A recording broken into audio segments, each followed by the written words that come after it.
Hello everyone, welcome back to the channel The Bitter End. Now the motive of this channel is that you keep going up. As you know, this is lecture number 3 on Python series for beginner. I hope you have already watched lecture 1 and 2. In lecture 1, we covered what is Python, its application, advantages, and the giant organization using it. And in lecture 2, we covered how to install the Python, the basic Hello World program, the overview of the series, and one topic was the keyword.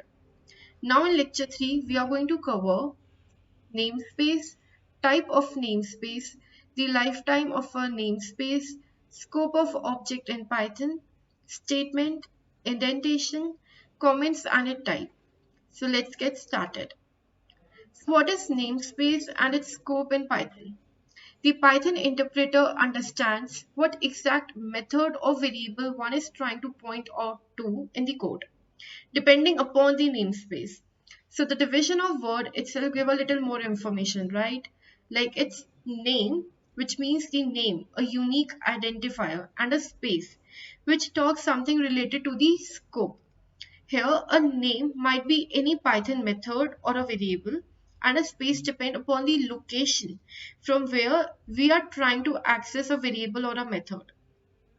So basically, namespace means name. For example, we are in a class where we have 3 people named Shrishti. Now, Shrishti Agarwal, Shrishti Khandelwal, and Shrishti Gupta. Now, to have the uniqueness, or the name is only Shrishti, but the location or more descriptive way of pointing that object, like which student I want to call, I have to give the complete name, that is Shrishti Agarwal. So similarly here, अगर आपको किसी variable को या किसी method को call करना है, अगर वो बिल्कुल ही यूनिक है तो आप डायरेक्टली नाम से बुलाओ, बट अगर वो यूनिक नहीं है तो आप उसकी पोजीशन को भी स्पेसिफाई करो, राइट? लाइक आप उसकी पहले लोकेशन बताओ एंड देन आप उसको कॉल करो. इसका आपको ज्यादा अच्छा एग्जांपल मिलेगा एग्जांपल के थ्रू, तो let's wait for it. So a namespace is a system that has a unique name for each and every object in Python. और ये जो ऑब्जेक्ट है ये या तो फिर वेरिएबल होगा या फिर मेथड होगा. Method is just an another name of the function, right? Now what are the types of name spaces? As you know, name space का मतलब कि नाम जिसमें हम हमारा लोकेशन भी स्पेसिफाई कर रहे हैं, जिससे कि वो यूनिक बन जाए, कोई कंफ्यूजन ना हो इंटरप्रेटर को कि भाई हम किससे बुला रहे हैं, कौन से वेरिएबल को बुला रहे हैं, ठीक है ना? So when Python interpreter runs solely without any user defined module, method or classes, some functions like print or id are always present. These are called the built-in namespaces. तो यार ऐसे namespaces जिसको आपने define ही नहीं किया है. मैं print को डिफाइन नहीं करती, राइट? जब भी मैं पाइथन का कोड लिखती हूँ मैं कहीं डिफाइन नहीं करती कि व्हाट इज प्रिंट. मैं उसके लिए कोई अलग से एक फंक्शन नहीं बनाती, क्लास नहीं बनाती, एक वेरिएबल नहीं बनाती. I just simply call print. तो यार ये प्रिंट एक बिल्ड इन नेम टाइप है. This is a build in name type that is a complete universal set, आप ये मान सकते हो, ठीक है ना? When a user create a module, a global namespace gets created. तो यार ये यूजर जब मॉड्यूल क्रिएट करता है, मॉड्यूल का मतलब फाइल है, ये थोड़ी टिपिकल लैंग्वेज में बोल दिया, module is nothing but the py extension file. तो आपकी जो फाइल है पूरी, उसमें फॉर एग्जांपल आपने स्टार्टिंग में ही वेरिएबल डिक्लेयर कर दिया, तो वो जो वेरिएबल है ना वो पूरी की पूरी पाइथन फाइल में आप कभी भी कॉल कर सकते हो, अपना इंटरप्रेटर समझ जाएगा, ठीक है ना? So that will be known as a global name space. Later, the creation of local function creates the local namespace. अब इन तीनों namespace का मैं एक सिंपल से एग्जांपल देती हूँ. देखो, एक पूरा का पूरा लैंग्वेज है पाइथन जिसमें अपने पास कुछ बिल्ड इन नेम स्पेसेस है, मतलब उसके लिए आपको कुछ करने की जरूरत नहीं है, वो ऑलरेडी डिफाइंड है, वो बिल्ड इन है, आप कहीं से भी यूज करो. अब आपने 3 पाइथन फाइल बनाई, राइट? तो फॉर एग्जाम्पल आपने यहाँ पे वेरिएबल ए डिक्लेयर किया, यहाँ वेरिएबल बी डिक्लेयर किया एंड यहाँ वेरिएबल 3c डिक्लेयर किया. तो ये variable a b and c will be known as a global name space, क्योंकि अब आगे आप कितनी भी लाइन ऑफ कोड लिखो आप ये वेरिएबल ए को कॉल कर पाओगे. बट ये जो वेरिएबल ए है आप इसे इस वाली फाइल में कॉल नहीं कर सकते। व्हाई? क्योंकि this is a global name space, this is not a built in name space जहां कहीं पे भी कॉल कर लो। अगर आपको वेरिएबल ए सेकेंड वाली फाइल में भी कॉल करना है then you have to create one. आप सिंपली कॉल नहीं कर पाओगे क्योंकि यार इसकी जो रीच है ना, ये जो वेरिएबल है इसकी पहुंच सिर्फ इसके अपने फाइल तक है, अपने मॉड्यूल तक है। एंड सिमिलरली जब इस पूरे कोड में भी अपन कभी कभी एक फंक्शन डिफाइन करते हैं, लाइक फॉर डिफाइन ऐड, ठीक है ना। तो इसमें फॉर एग्जांपल मैं दो वेरिएबल ले रही हूँ, variable a and b, and मैं क्या लिख रही हूँ, print a plus b, that's all. So what will happen कि मैं ये जो a एंड b है ना ये मेरे लोकल हो गए, मतलब कि जब जब ऐड वाला फंक्शन आएगा तब तब वेरिएबल a एंड b आएगा, इसके बाहर मैं इसका नहीं कर सकती। So a and b in this case has only approach to the function, right? तो अब इसको ध्यान से समझो। सबसे छोटा हुआ हमारा लोकल नेम स्पेस जिसकी अप्रोच सिर्फ फंक्शन तक होती है जहां पे वो डिक्लेयर्ड होता है। ग्लोबल नेम स्पेस को यार आप लोकल नेम स्पेस में भी कॉल कर सकते हो। व्हाई? क्योंकि लोकल नेम स्पेस एक फंक्शन के अंदर है and that function is under your .py file. तो ये ग्लोबल नेम स्पेस आपकी पूरी py फाइल में आप कभी भी कॉल कर सकते हो, तो वो लोकल फंक्शन में भी कॉल हो सकता है। एंड बिल्डिंग फंक्शन हर जगह कॉल हो सकता है। क्यों? क्योंकि यार वो तो पाइथन ने हमें दिया है, हम कहीं पे भी कैसे भी यूज कर सकते हैं। So global name space can be used in local, built in namespace can be used in global and in local, but not the vice versa. ठीक है, लाइक यू कैन से कि जो आपका लोकल नेम स्पेस के variable है आप उसे कहीं भी यूज कर लोगे। No, that is not true. So this is in this direction. Okay, now what is the life time of a namespace? तो लाइफ टाइम का मेरा मतलब यही है कि भाई उसकी कितनी जिंदगी है, उसकी कितनी अप्रोच है, वो कहाँ तक यूज हो सकती है। So life time of a name space depend upon the scope of object. If the scope of an object end, the lifetime of that namespace comes to an end. Hence, it is not possible to access the inner namespace object from the outer namespace. ये तो जो आपके inner namespace है ना, उसे आप बाहर नहीं अप्रोच कर सकते, पर आपके जो बाहर वाले हैं ना, वो आप अंदर अप्रोच कर सकते हो। क्यों? क्योंकि उनकी एरिया ज्यादा है। ठीक है ना। देखो ये पूरे पीच वाले के अंदर ये ग्रीन वाला पूरा है, इस पूरे ग्रीन वाले के अंदर ये लोकल वाला पूरा है। लोकल वाले में ग्लोबल नहीं है, लोकल वाले में बिल्डिंग नहीं समा सकता। तो इस फिगर को बस आप याद रखना and you are good to go with what is namespace, the type of namespace and of course the scope of an object और the life time of a namespace. तो ये एक figure अपने दिमाग में बिठा के रखो and the topic is clear. Let's move towards the example. So this is an example. So what we have done is, देखो हमने एक वेरिएबल डिक्लेयर किया है काउंट। अब क्योंकि देखो ये किसी भी फंक्शन के अंदर नहीं है, ये मेरी एक पाइथन फाइल के अंदर है, so this will be my global variable जिसे मैं कहीं भी बुला सकती हूँ, राइट।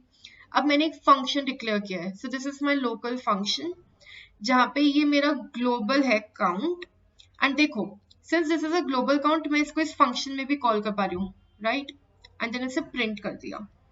इसका एक तरीका और है, दैट इज कि आप ये जब एक फंक्शन को डिक्लेयर करते हो तो उसके अंदर के जो वेरिएबल होते हैं that are the local variable, but आपको अगर उसके अंदर एक ग्लोबल वेरिएबल को डिक्लेयर करना है तो बस आप उसके सामने एक कीवर्ड डाल दो ग्लोबल।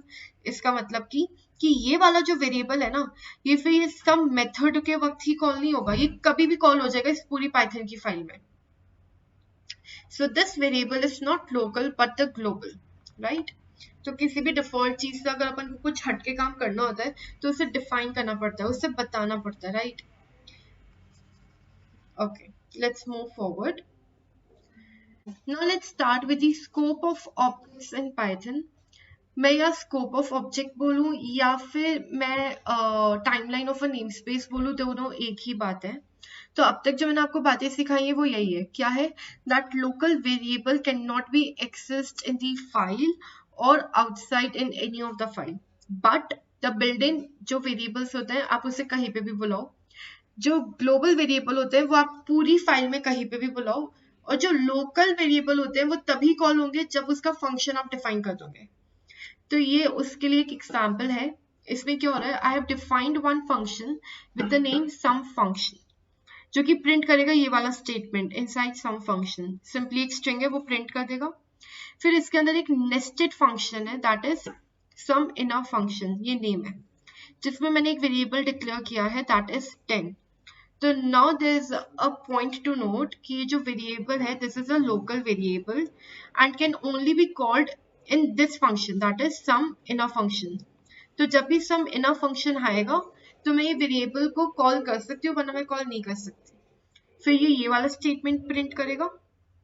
फाइनली इस वाले फंक्शन से आप बाहर आओ। बाहर वाले फंक्शन में अपन वापस से प्रिंट करवाने की कोशिश कर रहे हैं वेरिएबल को, राइट। तो ये अपन ने पूरा डिफाइन कर लिया फंक्शन, और अब अपन इस फंक्शन को कॉल कर रहे हैं। तो यार आप खुद ही समझो कि जब हमने फंक्शन को कॉल किया तो ये वाला स्टेटमेंट प्रिंट कर देगा क्योंकि नॉर्मल स्ट्रिंग प्रिंट है। ये वाला स्टेटमेंट भी प्रिंट कर देगा क्योंकि वेरिएबल अपने फंक्शन के अंदर है।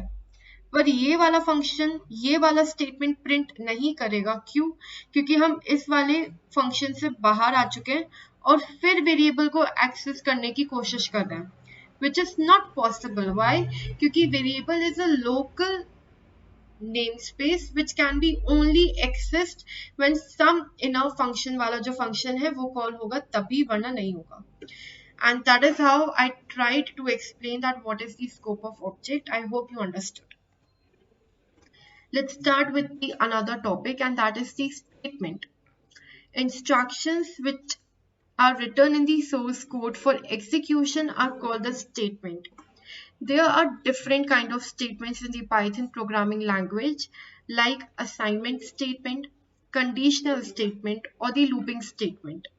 These all help the user to get the required output. For example, n is equals to 50 is an assignment statement, right?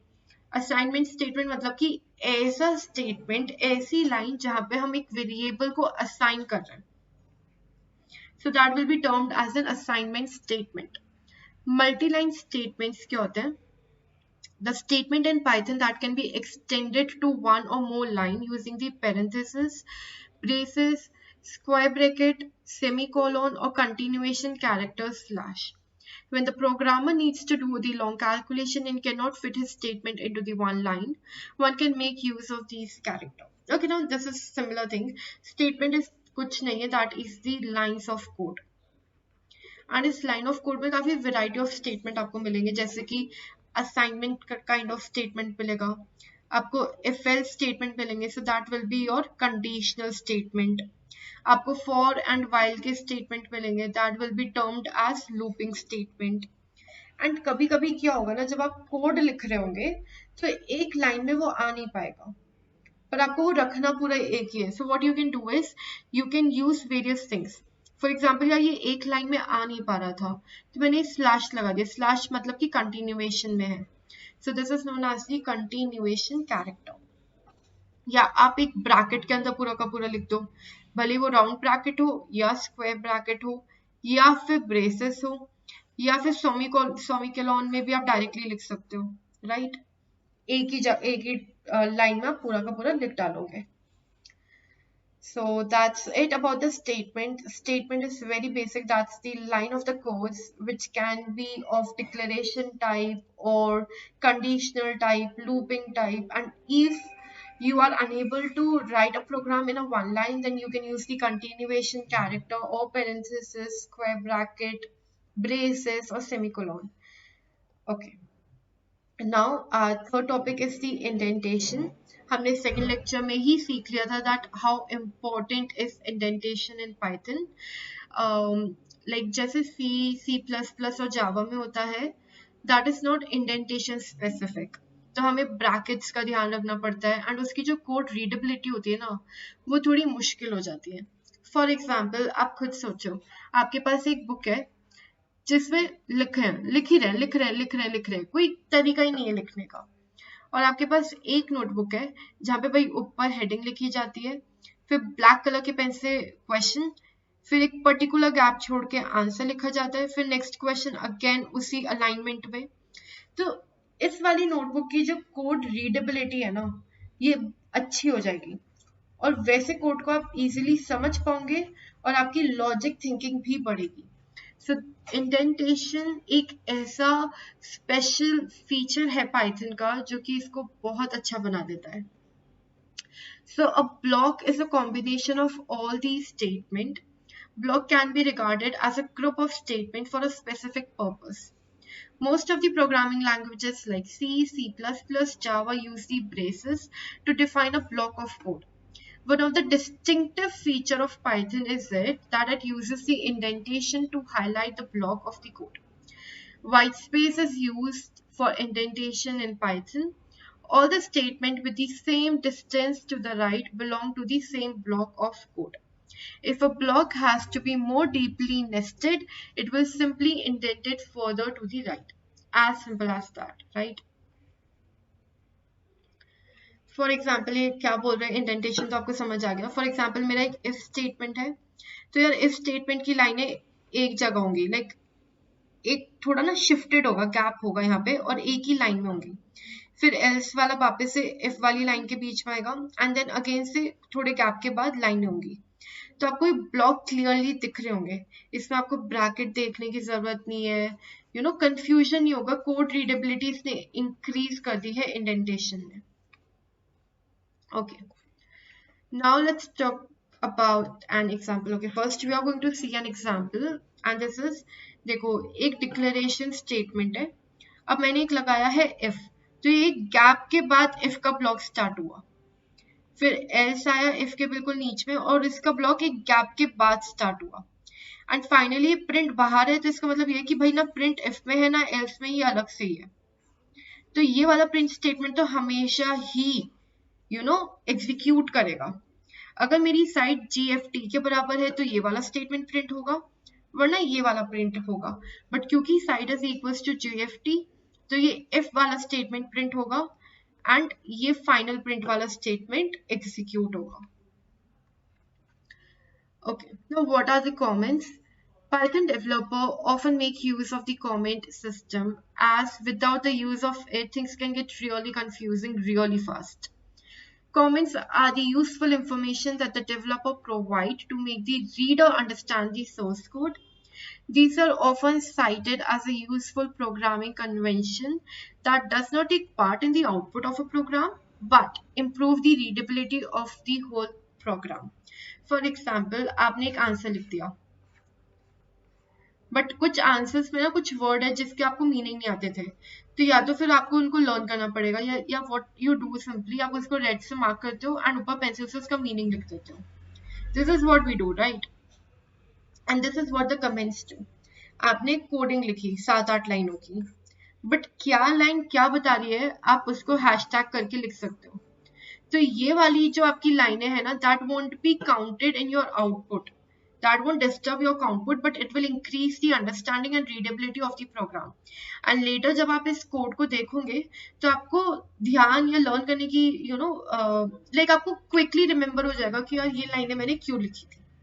That's the sole purpose of the comments, and this is hell important. What are the types of comments in the Python? So we have two type of comment. One is line by line, single line comments जो होते हैं, तो आपने कुछ भी लिखा उससे हाथों के हाथ डिक्लेयर करते जाओ। और एक होता है मल्टी लाइन कॉमेंट, मतलब कि ये आपने प्रिंट किया geek for geek. Now this comments, I mean this code has been taken by me from Geek to Geek, Geek for Geeks, and this is an amazing website if you want to have the Python notes with you. So one is W3 School and one is Geek for Geek. So these were the two websites which I refer for any new programming language I want to learn. Okay. So यार ये है, तो या तो फिर आप multi लाइनों का कमेंट लिख दो, तो ये 3 आपको लगाने पड़ेंगे brackets, inverted commas, and then you can write whatever you want to do, or you can do the single line comments as well.